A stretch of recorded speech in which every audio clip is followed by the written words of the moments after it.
ये दो फेजेस हैं, कौन कौन से? Systole and diastole. Systole and diastole. इसका मतलब ये जो 0.8 सेकेंड इसमें सिस्टली भी इसमें डायस्टली भी है। तो अगर आपसे कहा जाए सिस्टली और डायस्टली का टाइम पीरियड तो क्या बताएंगे आप? इस 0.8 में से 0.5 second will be for diastole, तो बाकी टाइम क्या बचा? 0.3 second will be for systole. ठीक है, तो आपने पहले 1 कार्डिक साइकिल का टाइम पीरियड कैलकुलेट किया, वो 0.8 सेकेंड है। फिर मैंने आपसे कहा कि सिस्टली, आप कार्डिक साइकिल दो पार्ट्स में डिवाइड करते हैं, सिस्टली एंड डायस्टली। तो 0.8 में से 0.5 second will before diastole, 0.3 second will before systole. बताइए सिस्टली से मुराद क्या? कॉन्ट्रैक्शन, और डायस्टली से मुराद क्या? रिलैक्सेशन। सिस्टली से मुराद काम और डायस्टली से मुराद आराम। जहाँ काम हो रहा है वहाँ पे आराम हो रहा है। तो मुझे बताएं 0.8, 0.5, 0.8 का कितने परसेंट होगा? ऑलमोस्ट 2/3 होगा, 2/3 ही बनेगा ना। जो 0.5 है 0.8 का ऑलमोस्ट 2/3 बनेगा ना, और ये 0.3, 0.8 का ऑलमोस्ट 1/3 बनेगा। पॉइंट क्लियर है? 0.5%, 0.5 सेकेंड वो 0.8 का ऑलमोस्ट 2/3 बनेगा, और जो 0.3 है 0.8 का ऑलमोस्ट 1/3 बनेगा। यानी कि 24 घंटों को 3 पार्ट्स में डिवाइड, 3 हाफ में डिवाइड, 3 पार्ट्स में डिवाइड करें तो क्या होगा? 8 आवर्स, 8 आवर्स, 8 आवर्स। तो बताएं 2/3 क्या होगा 24 आवर का? 16 आवर्स, और 1/3 क्या होगा? 8 आवर्स। तो इसके बाद 24 घंटों में 8 घंटे दिल काम करते हैं और 16 घंटे आराम करते हैं, जिसको आप समझते हैं हर टाइम काम कर रहे हैं। यही समझ रहे हैं ना जिंदगी में? अभी तक आपने कभी इस एंगल से देखें तो आपको नजर आएगा ना, नजर आ गया ना आपको? आप क्या समझ लेंगे दिल हर टाइम काम कर रहे हैं ना? ऐसा नहीं है। 24 आवर्स में से 2/3 टाइम पीरियड के लिए वो आराम कर रहे हैं, ओनली 1/3 टाइम पीरियड के लिए प्रॉपर्ली काम कर रहे हैं। तो इसलिए आपको हक है कि अगर आपने 24 आवर्स में 8 आवर्स प्रॉपर्ली काम कर लिए ना, फिर 16 आवर्स आपको आराम करने का प्रॉपर हक है। अगर आपने 8 आवर्स काम ही नहीं किया फिर आराम करने भी हक कोई नहीं आपको। बात समझ आ गई आपको? देखिए नेचर, लॉ ऑफ नेचर आपके सामने है। ये जो हर टाइम काम करता हुआ नजर आ रहा है ऐसा नहीं है। 2/3 टाइम पीरियड के लिए वो आराम कर रहे हैं, 1/3 के लिए वो काम कर रहे हैं। ये चीज क्लियर हो गया आपको? और ये जब हार्ट रेट इंक्रीज होता है ना, तो आप जानते हैं अगर हार्ट रेट इंक्रीज होगा तो ये टाइम कॉम्प्रोमाइज होंगे ना। तो मुझे बताएं हार्ट रेट किस टाइम पीरियड को कॉम्प्रोमाइज पहले करेगा? डायस्टोलिक को या सिस्टोलिक को? देखिए जहां पे पैसा ज्यादा हो पहले उसी को आगे आना चाहिए ना। जिसके पास टाइम ज्यादा वही पहले आगे काम करें, वही पहले आगे कुर्बानी का बकरा बनेगा ना। इसके बाद जब भी हार्ट रेट इंक्रीज होगा तो सबसे पहले कौन सा टाइम पीरियड कंप्रोमाइज होगा? Diastolic time period. तो initially heart rate will increase at the cost of diastolic time period, और अगर हार्ट रेट एक हद से बढ़ने की कोशिश करेगा तो फिर आपको ये टाइम पीरियड कंप्रोमाइज होने की कोशिश करेगा। ठीक है, जब ये कंप्रोमाइज होगा तो फिर ये जस्ट कॉन्ट्रैक्शन नहीं होगी, जस्ट फ्लिकरिंग होगी, और जब फ्लिकरिंग होगी तो कार्डिक आउटपुट नहीं होगा। और जब ये सिस्टोलिक टाइम पीरियड कंप्रोमाइज होना शुरू होगा तो फिर कार्डिक आउटपुट फॉल करना शुरू करेगा। इसका मतलब हार्ट रेट इनिशियली आपके ब्लड प्रेशर को इंक्रीज करते हैं, लेकिन अगर हार्ट रेट एक हद से बढ़ जाए फिर ब्लड प्रेशर डिक्रीज भी कर देते हैं। तो हार्ट रेट का दोनों डुअल इफेक्ट है। अगर हार्ट रेट इंक्रीज करें तो आपका ब्लड प्रेशर इंक्रीज करेगा एक हद तक, लेकिन एक हद से जब उसको ज्यादा क्रॉस कर जाएंगे, रेड लाइन क्रॉस करेंगे, तो ब्लड प्रेशर कंप्रोमाइज हो जाएगा। अब देखिए जो सिस्टली की 3 सरफेसेस हैं, डायस्टली की 4 सरफेसेस, नाम लिख लीजिए। सिस्टली में जो 3 सरफेसेस उनका नाम लिखिए क्या? नंबर 1 फर्स्ट इज आइसोवॉल्यूमेट्रिक, लिख लीजिए आप। First phase is isovolumetric contraction. अभी फेजेस के नाम लिखेंगे, फिर हम इस पे हर स्टेज को इन डिटेल डिस्कस करेंगे। तो first phase in the systole will be isovolumetric contraction. ठीक है, और इसको आप अर्ली सिस्टली भी कहते हैं, इसको आप अर्ली सिस्टली भी कहते हैं, अर्ली सिस्टली। सेकेंड फेज का नाम है rapid ejection phase, rapid ejection phase. इसको आप मिड सिस्टली भी कहते हैं, मिड सिस्टली, इसको मिड सिस्टली भी कहते हैं। Number 3 last stage is slow ejection phase, slow ejection phase. और स्लो इजेक्शन फेज को आप लेट सिस्टली भी कहते हैं, इसको आप लेट सिस्टली भी कहेंगे आप, इस also called as late systole. ठीक है, तो जब भी आपसे बात की जाए अर्ली सिस्टली, मिड सिस्टली और लेट सिस्टली से मुराद क्या होगा? अर्ली सिस्टली से मुराद isovolumetric contraction phase, mid systole से मुराद रैपिड इजेक्शन फेज, और लेट सिस्टली से मुराद स्लो इजेक्शन फेज। तो मैंने आपसे बात की थी कि वो मर्मर्स जो सिस्टली में आएंगे वो 3 तरह की मर्मर्स होंगी। याद रखिएगा, ऐसी मर्मर जो पहली फेज में आएगी ना वो मैंडेटरी है कि बाकी 2 फेजेस में भी सुनाई दे। तो जो मर्मर सिस्टोली की तमाम 3 फेजेस में सुनाई दे उसी को पैन सिस्टोलिक मर्मर कहेंगे आप। तो जो मर्मर जो पहली फेज में आएगी ना, ये मस्ट है कि सेकंड फेज और थर्ड फेज में भी आएगी, और जो तीनों में आएगी इसका लॉजिक है वो बाद में डिस्कस करेंगे, वो कल इंशाल्लाह डिस्कस करेंगे ऐसा क्यों है, इसका जो लॉजिक है इंशाल्लाह कल डिस्कस करेंगे। तो ऐसी मर्मर जो तीनों फेज में सुनाई उसी को पैन सिस्टोलिक मर्मर कहेंगे आप। और एक मर्मर ऐसी जो इस फेज में आएगी, जो इस फेज में आएगी उसका नाम होगा मिड सिस्टोलिक मर्मर, उसी का सेकंड नेम होगा इजेक्शन सिस्टोलिक मर्मर। इसको मिड सिस्टोलिक मर्मर भी कहेंगे, इसको इजेक्शन सिस्टोलिक मर्मर भी कहेंगे, इसको फंक्शनल फ्लो मर्मर भी कहेंगे आप। यानी कि जो इस फेज में मर्मर सुनाई देगी उसे 3 नाम है, उसको मिड सिस्टोलिक मर्मर भी कहेंगे, उसको आप इजेक्शन सिस्टोलिक मर्मर भी कहेंगे, उसको फंक्शनल फ्लो मर्मर भी कहेंगे आप। कल इंशाल्लाह इस पर बात करेंगे, ठीक है। और जो मर्मर इसमें सुनाई देगी ना उसको लेट सिस्टोलिक मर्मर कहेंगे आप। Pan systolic, mid systolic and let systolic 3 murmurs हो गई। अब उसको चलिए डायस्टोलिक की फेजेस, सब फेजेस देखिए। डायस्टोलिक में 4 सब फेजेस हैं, जैसे ये नाम है ना ऐसी नेम वहां पे रखेंगे। यहाँ लिखा आपने आइसोवॉल्यूमेट्रिक कॉन्ट्रैक्शन, तो वहां क्या नाम होगा आइसोवॉल्यूमेट्रिक रिलैक्सेशन। तो यहाँ नाम लिखिए आइसोवॉल्यूमेट्रिक रिलैक्सेशन, आइसोवॉल्यूमेट्रिक रिलैक्सेशन। इसको आप कहेंगे अर्ली डायस्टोली।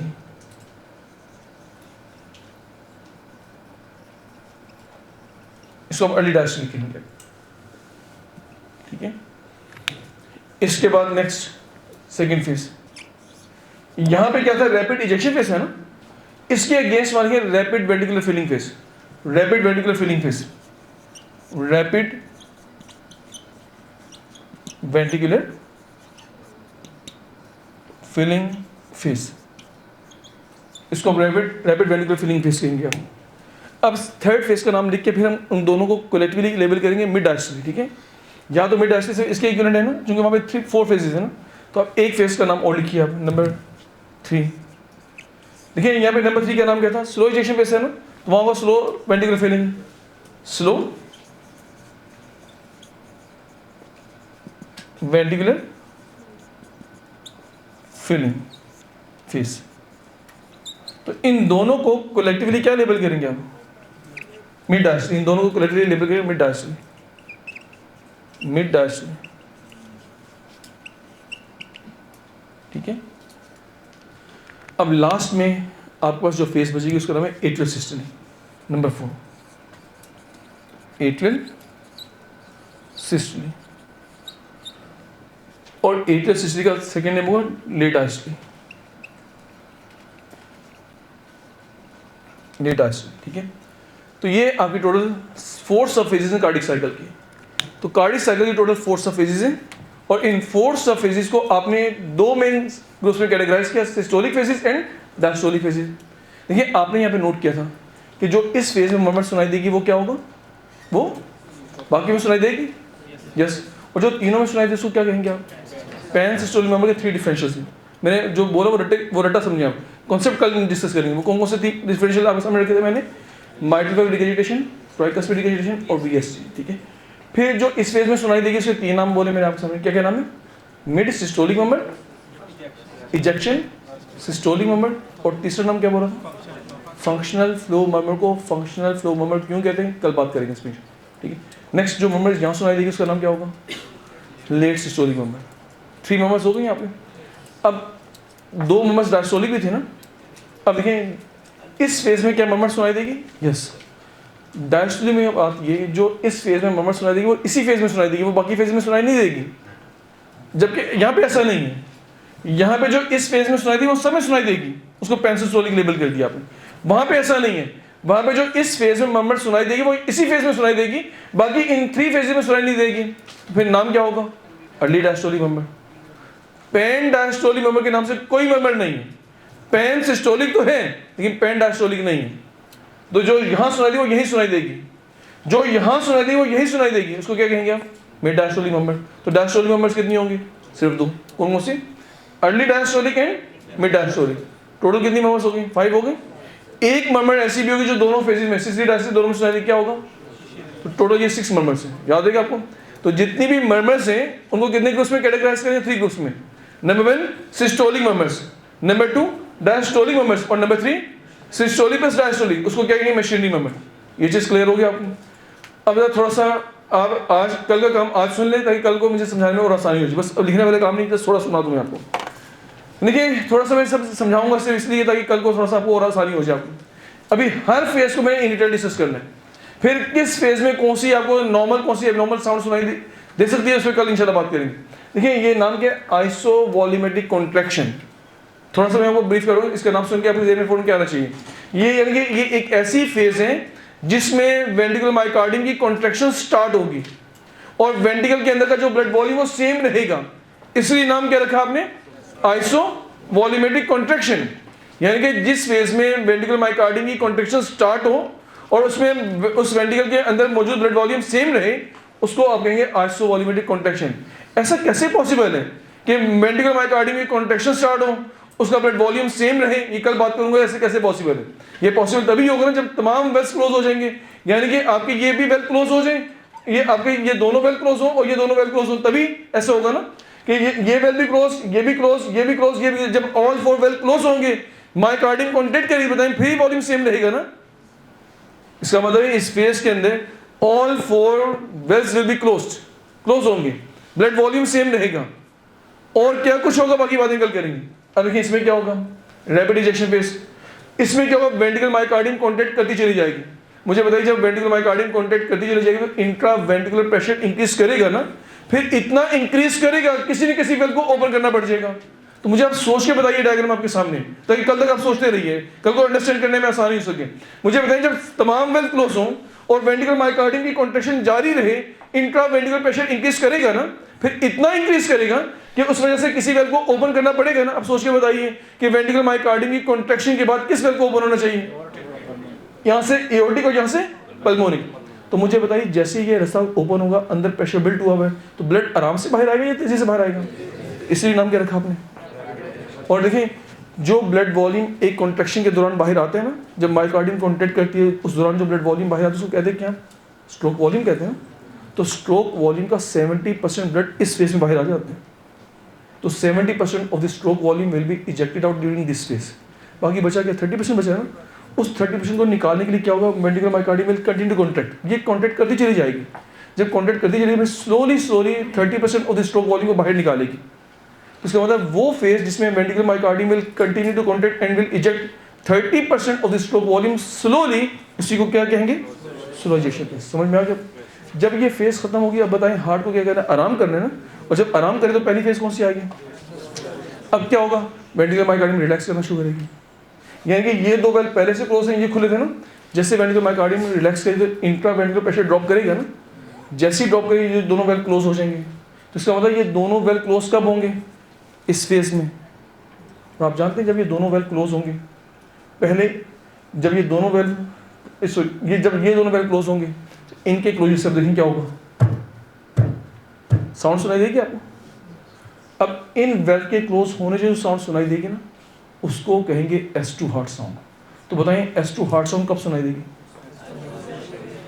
ये दो वेल पहले से क्लोज है, अब ये दो वेल आपने अब क्लोज कर दी, वेंट्रिकुलर मायोकार्डियम रिलैक्स भी कर रही है। तो बताएं इंट्रा वेंट्रिकुलर वॉल्यूम क्या होगा, सेम रहेगा। तो नाम क्या रखा आपने, आइसोवॉल्यूमेट्रिक रिलैक्सेशन। इसमें वॉल्यूम भी सेम रहेगा, वेंट्रिकुलर मायोकार्डियम रिलैक्स भी करेगी और जब ये रिलैक्स करेंगे इंट्रा वेंट्रिकुलर प्रेशर डिक्रीज करेगा। इसके डिक्रीज करने से ये दोनों वेल्स फौरन क्लोज करेंगे, क्लोज करके एक आवाज़ पैदा करेंगे, उस आवाज़ का नाम हुआ S2 हार्ट साउंड। ठीक है, तो S2 हार्ट साउंड कब सुनाई देगी, इस फेज में। फिर क्या होगा, फिर ये होगा ventricular myocardium will continue to relax होती चली जाएगी, इतनी रिलैक्स हो जाएगी कि अब ये दो वेल ओपन हो जाएंगे। देखिए राइट और लेफ्ट एट्रियम में ब्लड आ रहा होगा, लेकिन जब ये वेंट्रिकल कॉन्टैक्ट करेगा, ये बताएं ये एट्रियम में ब्लड रिसीव कर रहे होंगे ना, ये आपकी बॉडी से वो आपके लंग से ब्लड रिसीव कर रहे होंगे। जैसे ये वेल ओपन होंगे बताएं एकदम से ब्लड नीचे आएगा ना, तो इसको क्या कहेंगे आप, रैपिड वेंट्रिकुलर फीलिंग।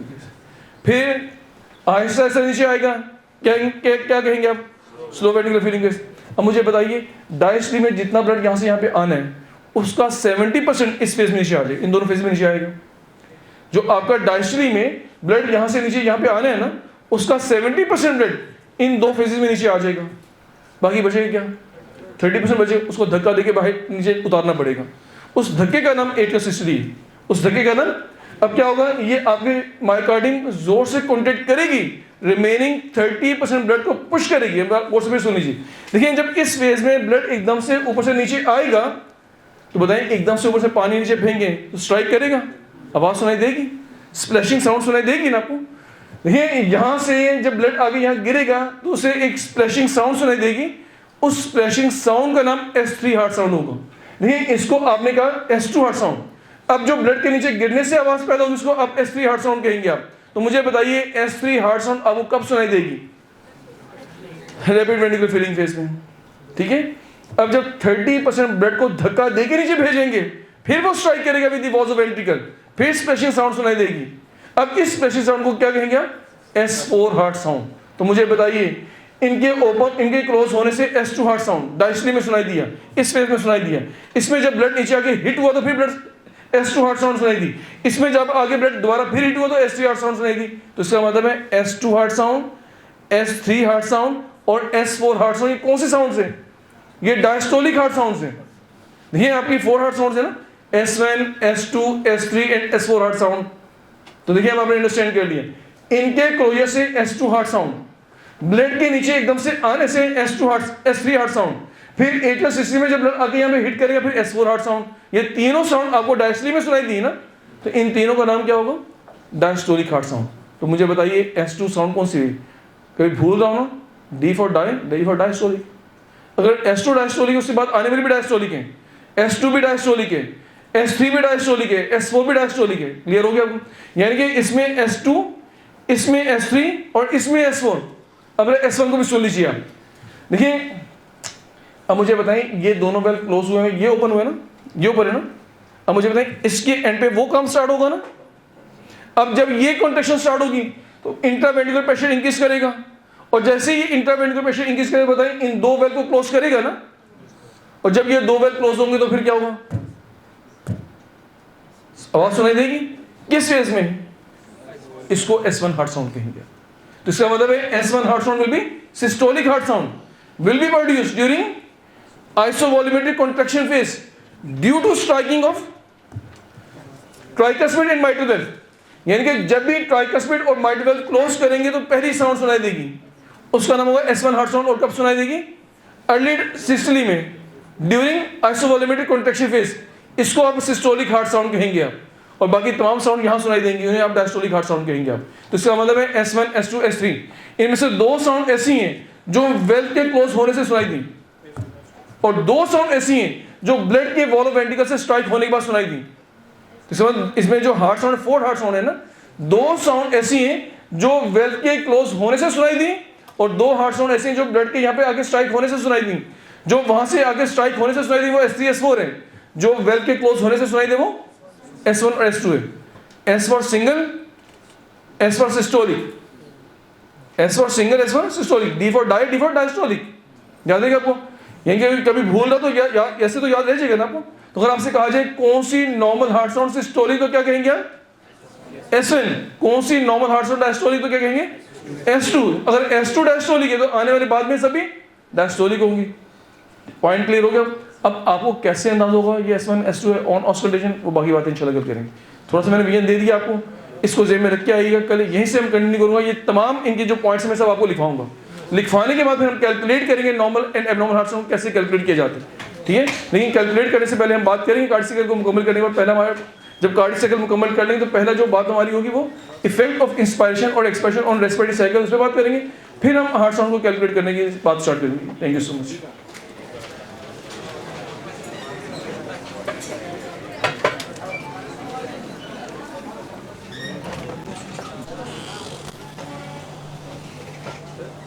मैंने पूछा था अच्छा जी, बोलो। वो कह रहे थे कि